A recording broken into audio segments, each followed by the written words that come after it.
Welcome back to Fire Emblem Thracia 776. Last time we sort of defended Tara. It's kind of less freed and more like under new management, but we'll kind of have to keep it that way for now. Now we need to escort the fleeing civilians from the city in Chapter 14X, Yearning to Breathe Free. I love the chapter name. As you can see, this is an escape map, and not just for us, but it will be for a bunch of NPCs too. In terms of deployments, we have 10 unit options here, which I kind of feel like is a lot for this map. This map is, it's a bit of a weird one. There aren't like a ton of enemies, but there are lots of reinforcements. I would recommend bringing all 3 flyers you have, Dean, Edda, and Karen. Flyers are going to be pretty much essential here. Other than that, mounted characters, although you might want them to be promoted since there is a strip of mountains that you're forced to cross to progress in the map. People who are good at capturing, especially with brave weapons. We're going to be doing a lot of capturing in this map, so yeah, definitely bringing them along. Olwen might be nice to have too. You don't really want to bring any weaklings here, because anybody who can easily be captured or picked off by warping magic users is going to be a massive liability. I think Asbel's offense might be decent, and I'll go ahead and take Callion as well for his mounted abilities. I don't really have a good healer, and Safi is fatigued. However, we will be getting a staff user automatically when the chapter starts. Okay, there are some enemies with staves that are easy to steal, but Pern is close to being fatigued, and I might want him for the next map because it's a decent place to train him. Be very careful when bringing Dalsin to this map if he's unpromoted. Because of that stretch of mountains, you actually need to carry him with a flyer in order to escape the map with him. And if his con is too high and you can't do that, you are forced to leave him behind if you deploy him, which is really sad. I think I might take Nana because she's a decent capturer and also is a healer. Now, as for items, it might be a good idea to bring an extra magic tome. Olwen is very close to bolting, so I'll just have her preemptively take that. Give a torch staff to Nana, because yes, this is a fog map, and you will really need to have line of sight here. I'll give Leaf Nosferatu as well. Any antitoxins, if you have them, are very useful to bring here, because this is going to be a very, very, very poison-heavy map. And I'm going to try and free up as much space in inventories as I can. In fact, this is actually the last Fog of War map for quite some time. If I'm remembering right, the next one is not until 24X. So using up all our torches here might not be the worst thing in the world. Okay, let's move out. The one chapter that I missed the first time I ever played this game. Actually, yeah, apart from the prison map, like I said the last time.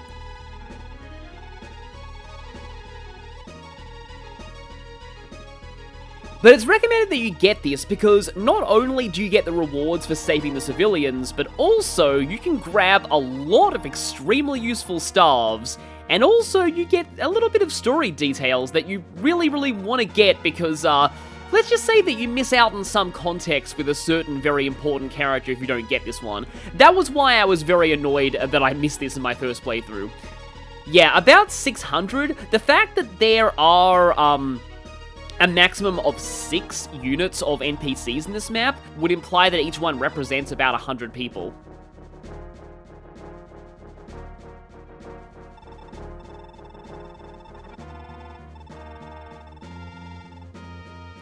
Well, we'll certainly be able to spare manpower to babysit them in this map.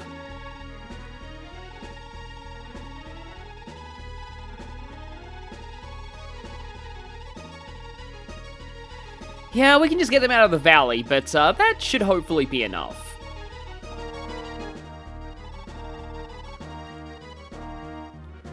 So this is a very strange, gimmicky chapter. And, well, here's somebody that's, well, yet another person whose subplot won't be resolved if we don't pick a certain route later, and the route split's actually coming up very soon. This is mainly to justify why there are a lot of Pegasus Knight enemies. Thracia is not really a game where you fight a lot of enemy Pegasus Knights, but they are mainly gonna be this lady's mercenary squad. who for some reason are working with the Loptrians, but presumably they just really need the money.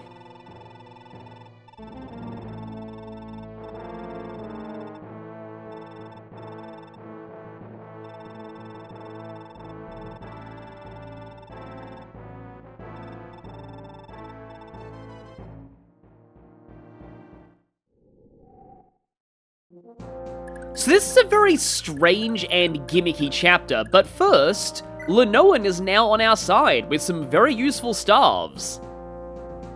2 good mage growth units in a row? It's more likely than you think.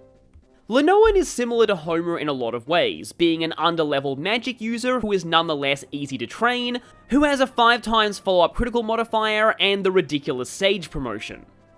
The difference is that while Homer's ease of use comes from Paragon, Lenoan's comes from the fact that she can use staves in her base class, and starts with a C rank and some great utility staves already in her inventory. Not only can she spam these to get experience, but it also means that she's a fantastic support unit with no investment. She just happens to turn into a great combat unit if you do invest in her. With her B rank in Light, she can also use the Nosferatu tome from chapter 14 at base. I'd also recommend just giving her a tome in general so she doesn't get one-tap captured. There's just one caveat with this. Lenoan does not promote with a Master Seal. She can only promote by visiting the church in chapter 21, and she has to be the one to do this first. If anyone visits the church before her, she'll be locked out of promoting. Now, this is both a good and a bad thing. You don't need to spend a Master Seal on her, but you also can't promote her earlier than Chapter 21. And she'd benefit a lot from an early promotion. Master Seals aren't exactly a scarce resource either. Another caveat with Lenoan is that if she ever dies or is captured, Dean will leave her army, so she'll deprive you of 2 good units that way. Whether you use her as a staff bot or an investment sage, Lenoan is great. Just keep that promotion issue in mind. Okay, so when we start this map, I'm going to have Lenoan attempt a Torch Staff.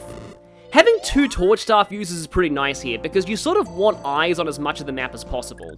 Because here's the gimmick of this map. We have mountains on either side, and there are going to be civilians spawning down the bottom of the map, and we need to escort them all the way to the escape point. There'll be 1 civilian for every house you visited back in Tara, and each one gives you a stamina drink for a successful escort, but obviously I want to get them all out because, yeah, I just want to do that. Now, here is something important. Lenoan doesn't come with any weapons. I'm going to go ahead and give Lenoan Nosferatu to stop her from being one-tap captured, because the gimmick of this map is that there are going to be Pegasus Knights spawning from either side of the map. Their job is to fly in, snatch the NPCs or anybody else who's weak, and then fly away into the mountains when you can't catch them, except for your own flyers. So that's why I'm going to have my own flyers just perched on here like hawks.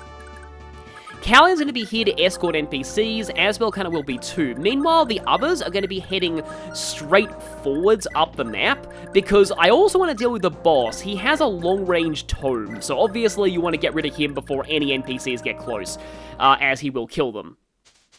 So yeah, there we go. The reinforcement spawns are pretty much random. They can spawn from, like, any side of the map, and also sometimes Loptrian mages can spawn as well, and these ones have rewarp staves, though thankfully if they use a rewarp staff, they won't be able to attack in the same turn. But if they spawn near somebody they can attack, also finally you can use javelins. I don't really get the idea behind her not being able to use javelins at base. Like, that was, in my opinion, that's kind of dumb.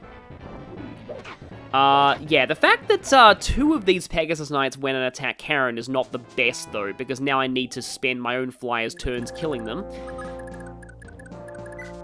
But yeah, this is why I like to bring all 3 flyers to this map. We'll be kind of forced to spend plenty of time here anyway, thanks to escorting out the NPCs, and I'm going to be using this time to grab as many rewarp staves as I can get my hands on. Thing is, rewarp staves, well, oh, that still doesn't kill, huh? Okay, interesting. There's no real worry about leaving you alive, though, at this point. But what I will be doing right now is, I'm going to go ahead and ensorcel Nana. Actually, maybe not yet. No, I'll ensorcel Nana later. Because need to get you... yeah, you gotta be careful as you progress further into the map, because right up at the end, in fact, this is where Nana is gonna use her torch staff. Oh. Hi there. Another one I didn't notice. Interesting, okay.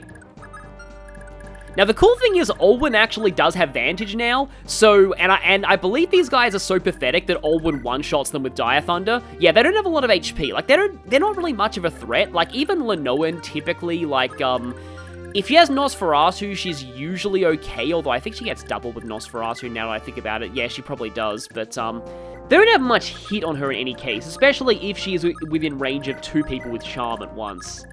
Yeah, I think Asbel will be, again, like, just try and patrol around there, and, sometimes Loptrians can spawn from, like, here, so Fergus is gonna hang around, just in case. Like that! Hi there! Yeah. Those guys are a pain. Oh, and another one just re-warped in. So, Fergus being so far ahead in the map is actually kind of bad right now, because I could use 2 capturers here. I need to get both of these Loptrians.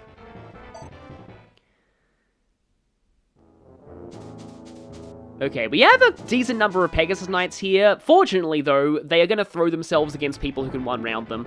Nana with her Wrath, and Olwen with her Vantage Dire Thunder. I'll definitely need to repair the Earth Sword later on in the game.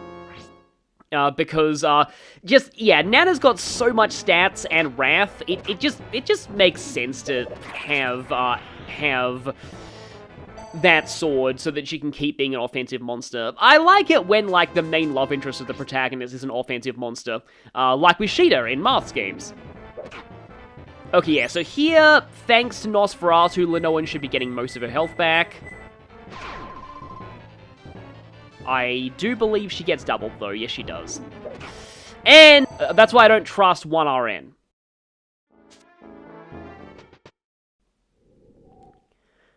But okay, our first NPC just spawned, so now it's time to get to daisy chaining. But before that, okay, yep. We need to get on this. So, Dire Thunder capture. I really hope that this works. Actually, no, firstly I'm going to go for Finn here and go for the Brave Lance capture. That seems like it's more of a... I don't do enough, do I? Huh, okay. Again, this is why I didn't want Fergus up here. Oh, wait, no, Dean's in range. So yeah, Dean can go ahead and go for the capture on one of them, because the Dragon Pike is absolutely fantastic for capturing. I probably should have had him go for the other one, because that would have been within Lenoan's support range. But also, yeah, it has a pretty cool dark-looking color scheme as well. So yeah, Dean, fantastic capturer. He's basically a flying Finn. But let's go ahead and go for the Dire Thunder capture here. And Olwen's very, like I said earlier, Olwen's very close to bolting, and bolting is gonna... Oh. Yeah. Even though Olwen has a 4 follow-up critical modifier, she typically doesn't, like, outright double, so you don't often see that in play. However, I'm pretty sure Finn's turn... Yeah, Finn's action is still available. And there's bolting. But, okay then, yeah. Lenoan needs healing right now.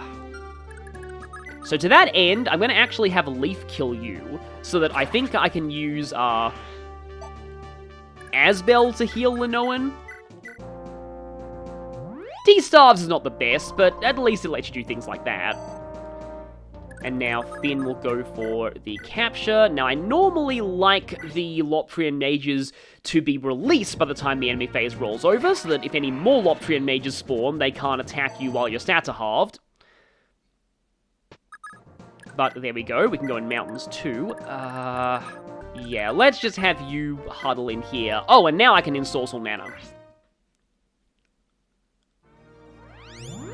I do like the long pink hair that she has in this sprite.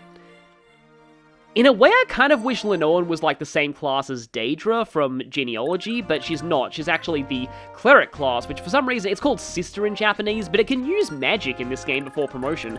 Whereas Priestess is this game's term for the class that can just use stars before promotion. Yeah, I don't like there being all these captured people around.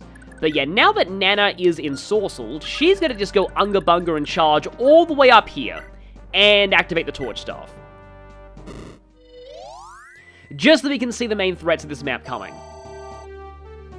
Yeah, there we go. Oh, and there's another Pegasus Knight there. Yeah, this is why having multiple torches is good, because you sort of want eyes to all sides of the map at once. But yeah, here's the boss. He has Fenrir, which is very strong and a long-range tome. He also has this mercenary lackey here, Eichner the hero. Now, this guy has some trivia. Also, he has Adept, and a decent chance of activating it, 16%, and a Killer Axe. But this guy has some name trivia that I kind of want to go into. Now, I believe this guy doesn't move. I don't often see him move. But yeah, the name trivia, we'll get to that when we get to it. Because for now, we have kind of more pressing concerns. Yep, there are quite a few of those Pegasus Knights that are not dead. I like the Pegasus Knights to die on the enemy phase, preferably. So already things are going a little bit worse than usual. Now, Nana can get poisoned if she goes here, but, like, it's not a huge deal since she'll be taking such little damage from them with Ensorcel anyway. But yeah, even with magic above the cap of 20, Nana is taking a lot of damage from that Fenrir. And yeah, Dark Mages are technically promoted enemies, so they give a lot of experience, especially with Paragon. Although the other thing is that that +1 magic actually matters, because it's only showing her stat with the Ensorcel buff. Also, high vantage. Unfortunately, I'm not doubling you, because I have a load. But yeah, speaking of the Dark Mage class, I actually wanted to train Salem in this playthrough, just because, like, yeah, he's the first Dark Mage in the series, and the only playable member of this class in the Yggdrasil games. I really wanted to show that off, but didn't really have room to deploy him last time, because Safi and Tina already fulfilled all my staff needs last time. I'm sure he'll get his chance someday, and I would like to try and promote him, because, like, he does promote into that particular enemy class that you're seeing on this map.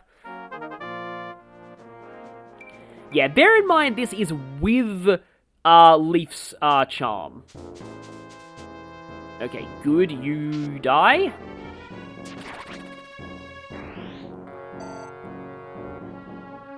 And there goes Fenrir. What's kind of interesting is this guy doesn't actually give his boss quote until you get, until you actually engage him in melee. And yet Fenrir is the blue screen of literal death. I sort of remember that from, like, FE4. Like, FE4 Chapter 7, there was a boss there who had Fenrir and it was kind of a big deal. I don't like that Pegasus Knight still being alive, though.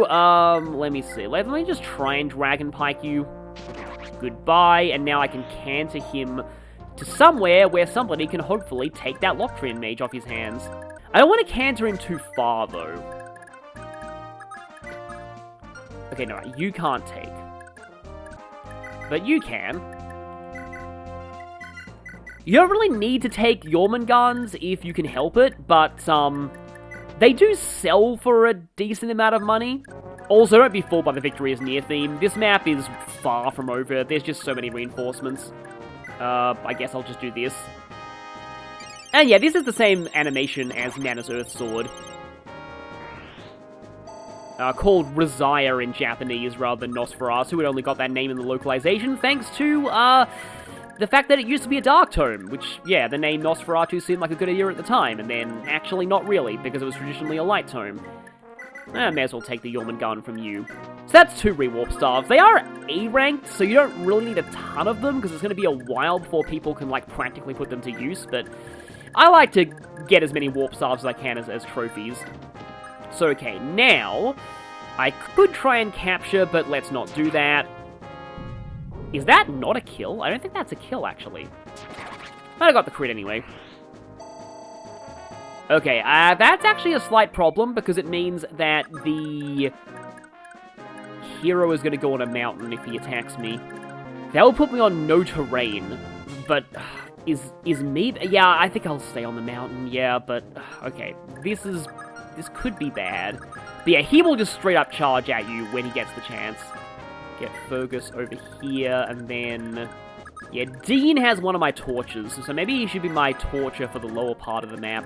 Torch user, rather than, like, you know, sounds like a different word. Okay, I am worried that did anything spawn there, or something probably did spawn, I just couldn't see it. He is going for the killer axe.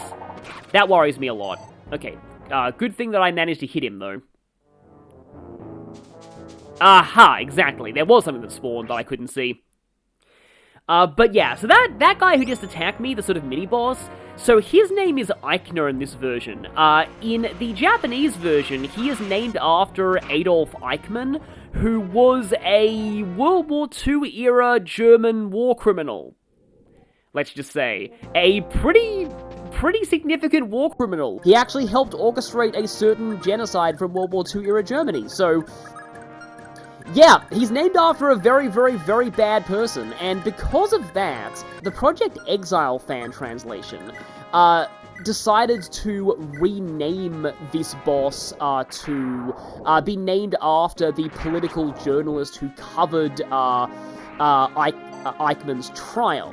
Which, I can see the logic behind that, especially since I highly doubt that an official Nintendo localization would actually keep somebody being named after someone like that. But I actually approve more of the approach that Little Massa decided to do, which was to take inspiration from Heimler from Fire Emblem Shadow Dragon, and who was named Himmler in Japanese. So change the name to a name that sounds similar, but is not, like, straight up a, you know, German political party starting with the letter N.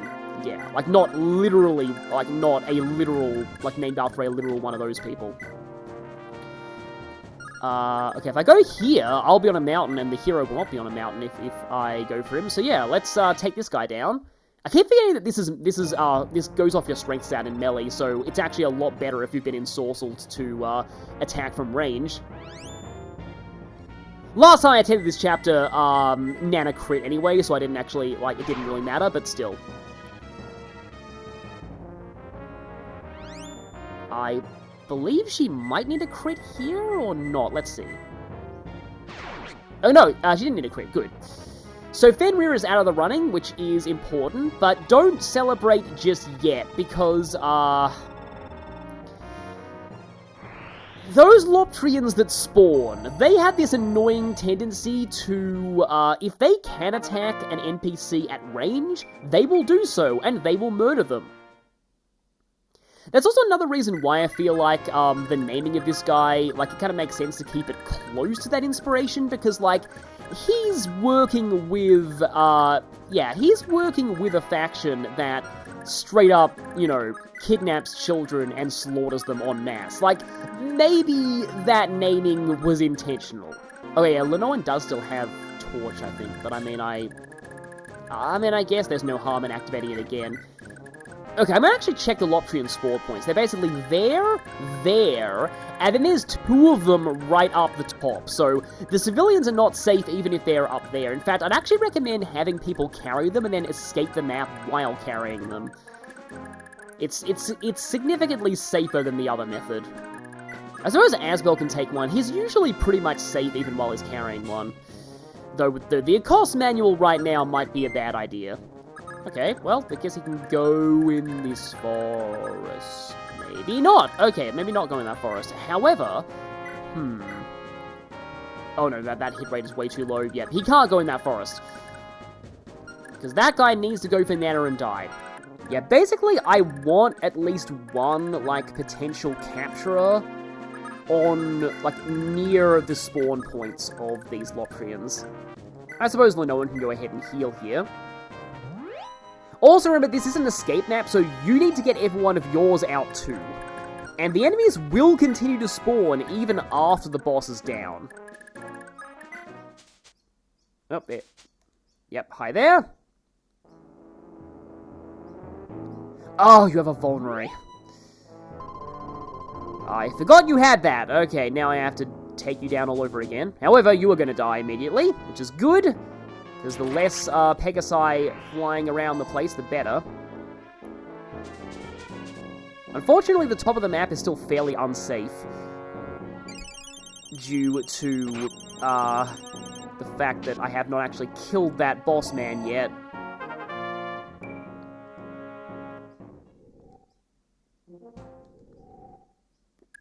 Okay, no NPC hasn't spawned yet. So we've got one with Dean, one with Asbel. So that's 2 of them, and there's no third one yet. I gave Callion a fresh javelin, so he can go ahead and pick off this Pegasus Knight while flying back down. Yeah, this is the mountain range that I was talking about, by the way. If you have no way to, like, rescue Dalsin and you deploy him, you are forced to leave him behind. Ah, that's a mountain, unfortunately. See, it's just... If I go here, can I canter back onto the mountain? I'm not sure if I even can. It's not totally imperative that I kill that guy just yet, though. Dean can get up there. So now it is just a matter of that boss guy dying.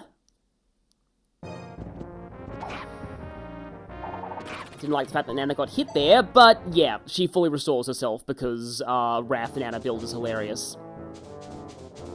Okay, I kind of hope that I hit both of these. I've got a pretty solid hit rate here. It's a shame that I don't one-shot though, but still. I would say you could capture the Pegasus Knights, but you don't really need their lances. And we have NPC number 3. So...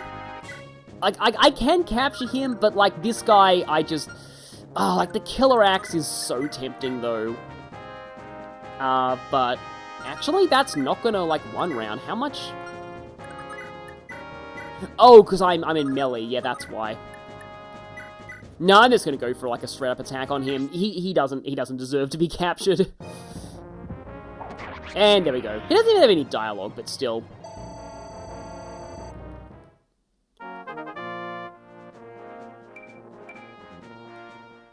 Now there's a decent chance Nana's gonna end up fatigued in the next map. Let's see. Oh, actually, no, she's still got a way to go. But yeah, at this point, I think oh, actually... Yeah, you have an attack speed of 0. Asbel's not getting doubled even with him carrying somebody. And yeah, Asbel can just do this, even though he's encumbered. Because these well, I would say this like, this is actually one, see, like, the theming of this chapter is pretty cool, I think, for multiple reasons.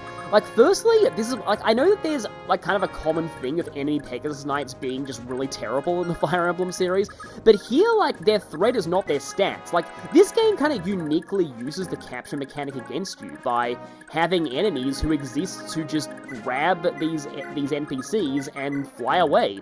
And that's very interesting. Like, I like the way that works.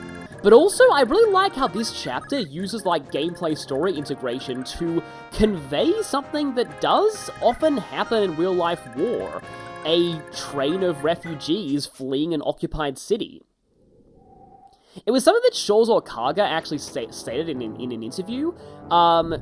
He said that, he wanted his next game, which at the time was almost certainly referring to Thracia, to evoke the idea of the story of men who go to war, and to be a strategy game that evokes the feeling of real war. And here, I do feel like this map actually depicts a situation that does occur in real wars quite a lot. In fact, Thracia does this quite often with its mechanics, like in Chapter 13, that general who charged in and got himself killed, and then all his troops just retreated because they saw no point in continuing that fight that they didn't even want to begin with. Just a lot of really cool enemy behavior like that and map designs like this. And then this chapter is granted quite annoying in its execution, but it's a decent concept, and I do appreciate it overall. Now, sadly, what I don't appreciate is the fact that you don't, you know what, I think I may actually need to Earth Sword you. Yeah, what I don't appreciate is the fact that I can't, like, you don't have a rewarp staff, so I can't capture you with Dean. But yeah, what I also don't appreciate is that Loptrians can spawn, like, right at the top, which means even if you put an NPC right on the escape point, they're not actually safe. Unless the Loptrian can get into melee range, in which case they will capture the NPC rather than killing them, but still, yeah, it's unfortunate. I might actually put Finn up here just so that I have a capturer around so that I can try and get some. I believe I've got myself 2 rewarp staves, and I typically like to get more.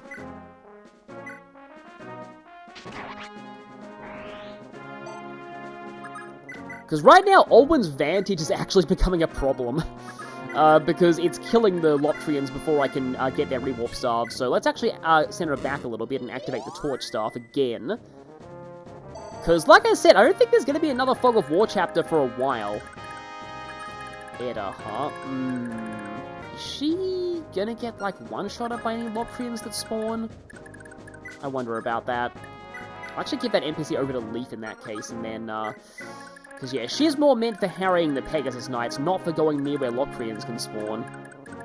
Although, no, that's the spawn point. Fergus is not standing on the spawn point.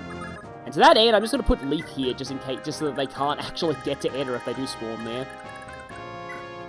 Karen actually needs healing, though, and I got rid of most people's vulneraries.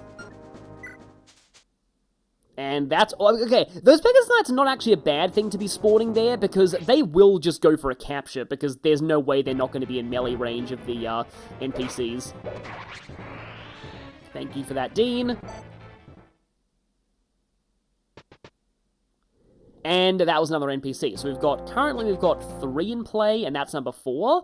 There will be a number 5, and that will be the last one that I have. And, okay, Karen, she needs to get that one, because otherwise I'm going to be leaving an NPC alone and unprotected, to quote that internet meme show. Show? No, it's not really a show, it's more of a short. Okay, Leaf, go ahead and give Vulnerary. And you can't get it to Karen. But I mean, Karen can take it and use it in her next turn, I suppose. And it is just going to go in the mountains, following the same logic of the enemy flyers. Yeah, one of those other things in that Karga interview was that Karga originally planned to remove the luck stat from the stat screen, but still have it exist internally to quote-unquote create an element of uncertainty. If both those had hit Dean, he may have actually died there, huh?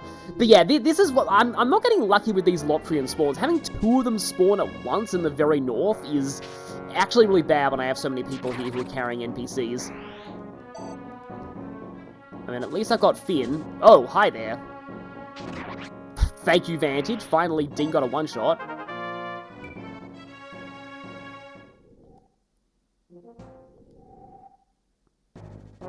Now, see, normally, Dean would be excellent at capturing those Loptrian mages, but he's carrying somebody right now, so Oh, no, Nana...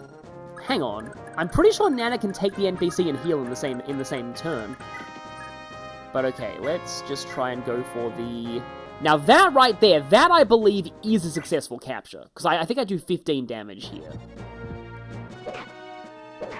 Thankfully, he didn't suffer from the mounted unit curse of my playthrough, and miss a 99, like a lot of people are. Or I could heal with Asbel, I guess.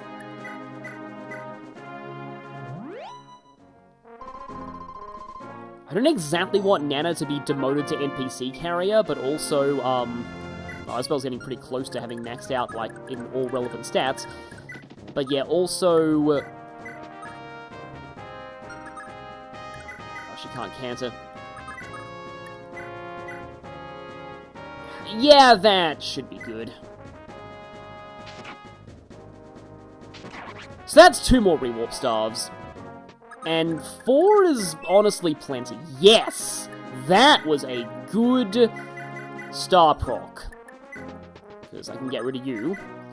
And not have my stats ridiculously lowered. Oh yeah, we established that you were taking the Vulnerary. And using said Vulnerary.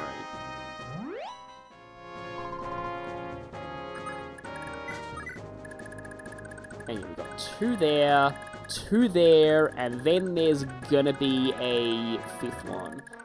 I wonder if, like, if a leaf escapes with an NPC, does that actually, like, do I lose the item because the map ends before I can actually, before, like, the event triggers that gives you the item?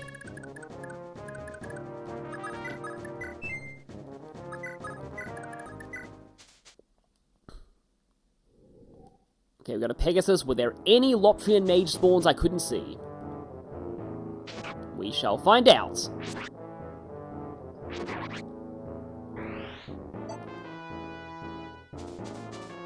Oh, there was a Pegasus. And that is NPC number 4 and the final one. And now I guess, yeah, you go on a mountain. I'll just take your rewarp. And, well, I brought those antitoxins for a reason. Though, this is far from the last time we're dealing with poison. These Lotrian mages are very common. Oh, you are just out of my ability to have Olwen fight you, unfortunately. Sort of need to, like, do that, and then... That is worrying if a Lotrian mage spawns from, like, there. Like, that would be really awful if that was if that actually happened. Meant to use the heal staff, but I guess it's more experience for Lenoan. Because if I move Leaf down a little bit, then, or at least 1, then he is in charm range of Olwen as well. Just have that annoying Pegasus Knight to deal with.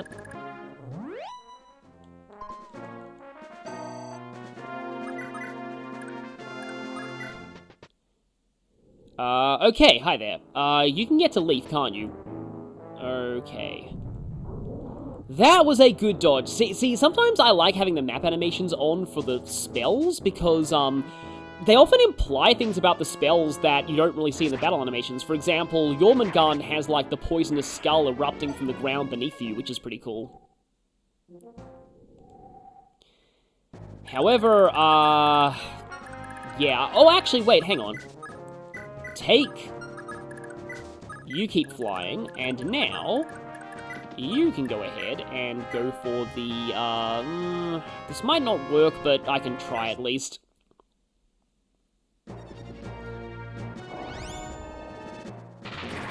Okay, I actually got the crit that time. Yeah, I once saw Mage Knight from the Super NES games voted as the worst,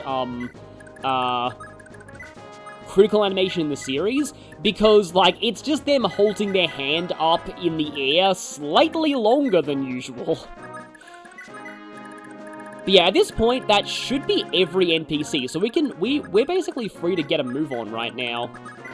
Just now need to make sure that, Lenoan doesn't, like, die. I guess if I'm really concerned about that, I can have Fergus rescue her. So as we can go ahead and do that. This is going to cut down my vision severely because she had a torch staff, but oh well. And I don't want to actually leave the map with Asbel yet, because there's a decent chance I might need him.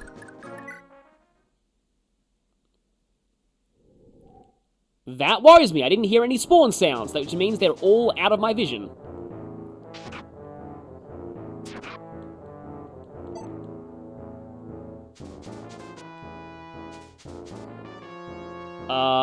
Okay. Ooh, that could have been bad, actually. Oh, she didn't get doubled even with, a Traveler. So, yeah, quite a few of these Pegasus Knights, but we are just gradually starting to get out of here. Let's just poke you to death. There is a Lotrian mage out there that I can't see. It's going to be a little bit annoying. Okay, but now I can probably drop Lenoan on a mountain and get vision, and now she's also in charm range with Nana, so that should maybe help her survivability a little bit. Yeah, wind does give me quite a lot of power against these Pegasus Knights, and if they attack me, if they decide to attack Olwen, then they'll die at advantage. Plus, wind has a decent amount of crit rate. Wind's a funny tome in this game. Like, it being D-ranked is, though, kind of hilarious, because it means that, yeah, it basically means that, nobody with an E rank can use it, as I've mentioned a few times. Asbel's light rank is C, but I think the only light tomes in this game are Basic Light and Nosferatu. I don't even think Aura's in this game. So it's just kind of funny that an entire weapon rank exists, and you can't even, like, get a lot of the light tomes as well, which is interesting because when, like cleric-type classes, when, like, priestesses promote, their only weapon type is, light magic. Okay, that's a nice level. And she has a lot of scrolls, but still. It's funny how it goes to, like, the regular Leaf theme, and then it changes to the... Like, the Victory is Near theme might as well be the theme of this chapter because of how few enemies there are a lot of the time. But yeah, at this point, it's still got to be a little careful because we don't want any Loptrians suddenly spawning and mobbing everybody who has NPCs, but I can get Leaf to go up here and, just gonna have you patrol around for more enemies, I guess. That one's probably going for Lenoan. No? Okay. Oh no, please don't double her. Please don't double her and kill her. Oh, yeah, well, at least she's escaping, this next turn. Please tell me there's not another one in there somewhere. Okay, that's just a Pegasus. That's just a Pegasus. Okay, I got sweaty for a moment there, but... this should count for both, for the NPC as well.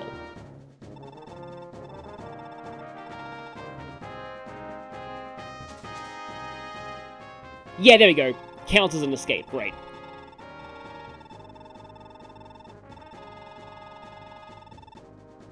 Well, in an alternate run of this chapter, it kind of did.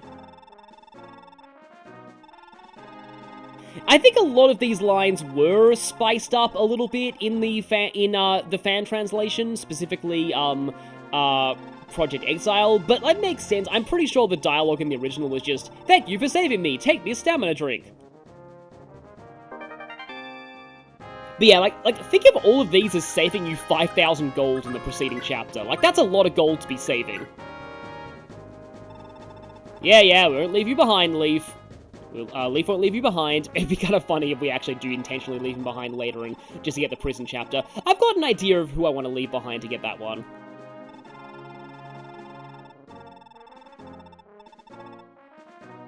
Yes, we certainly can. I mean, hopefully they didn't need these to actually have the stamina to keep, keep their escape going, but... And now, third one rescued. And yep, there's another one of the Crusader-related euphemisms. We'll certainly be toasting to this if people get fatigued later. I really don't like having Nana leave, but, I may have to. I just want these NPCs saved.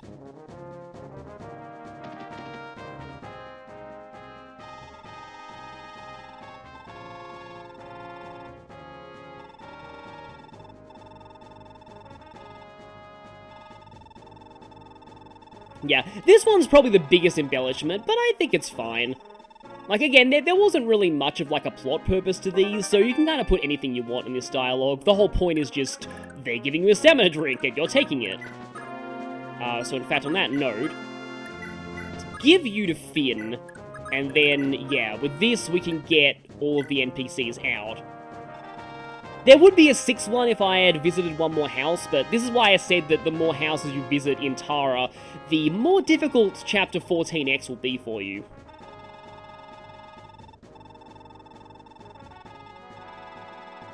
Yeah, I can't even imagine just what this must be actually like to be in a real situation like this. Lenoan can't quite get out just yet. Olwen is... Oh yeah, we got a couple of you guys following. Yeah, let's just go ahead and wind snipe you. It's not going to be a couple more turns before we can all escape, at least. Just gotta be careful that Loptrians don't just suddenly spawn and murder everybody. Which is a sensation not wholly unfamiliar to me.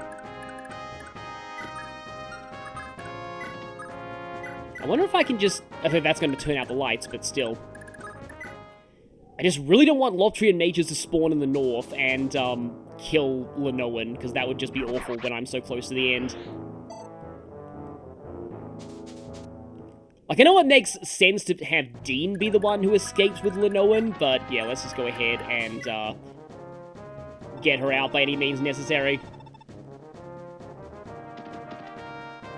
No, we don't actually get Linoan's quote either. I'm pretty sure that still counts as Linoan getting out. So, Edda can escape. I probably want to keep... Oh, actually, Edda's going to be right about that one. I probably want to keep Dean around, just in case any Locrians spawn that I need to capture. Oh, okay. Oh, I can actually just get out this turn. Great. Yeah, that one movement star proc actually saved me an entire turn there. How many turns did that take? 16. Yeah, that's probably longer than it should take, but still. There goes Dean, and Leaf is the last one remaining. Let's go! So, the other reason why you really want to get this side quest chapter, as I alluded to all the way back at the start. Yeah, indeed, what a relief. Yeah, I'm going to show the fail channel here because that one was frustrating.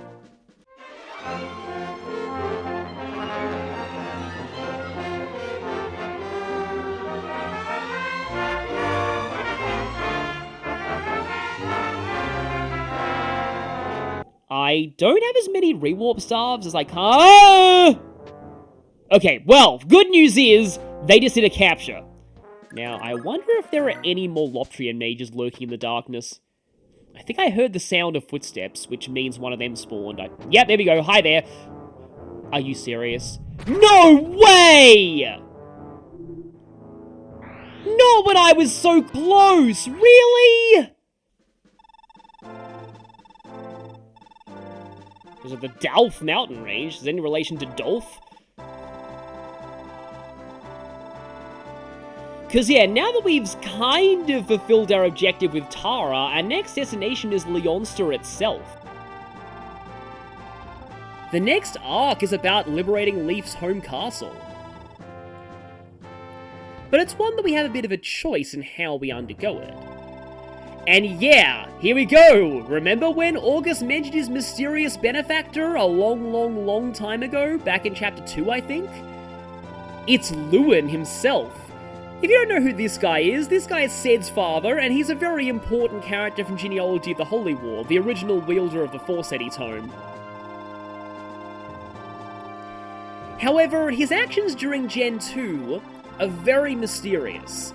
He essentially abandoned his whole family, and they don't like him for it very much.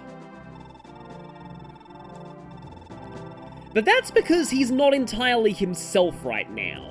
So, genealogy spoilers, the implication is that Lewin actually died during the Battle of Valhalla alongside Sigurd, but he was resurrected by the dragon, who is the one that Forseti is named after. Yeah, the dragon Forseti, and now Forseti is possessing Lewin's body. Something that Kaga mentioned in an interview is that Lewin still shows up in Gen 2, even if he died in Gen 1, and that was meant to be a hint that the Lewin in Gen 2 isn't exactly the same person, in a sense. So it's kind of heavily implied that Lewin intentionally distances himself from his family because he knows he's living on borrowed time. Once the war with Seliph is over, Forseti is likely going to leave his body and he'll go back to being dead. So yeah, another year before we're able to meet again. Yep, that's Genealogy Gen 2. Unfortunately, August doesn't appear there. But yeah, this guy is working for Lewin the whole time. Lewin has some connections across the continent. So yeah, while Lewin is acting as an advisor to Seliph, August is acting as an advisor to Leaf. And on that note, we end Chapter 14X. I'll see you all next time when we have a choice to make. The very first time Fire Emblem ever gave you a choice of routes, so I guess Kaga did it first.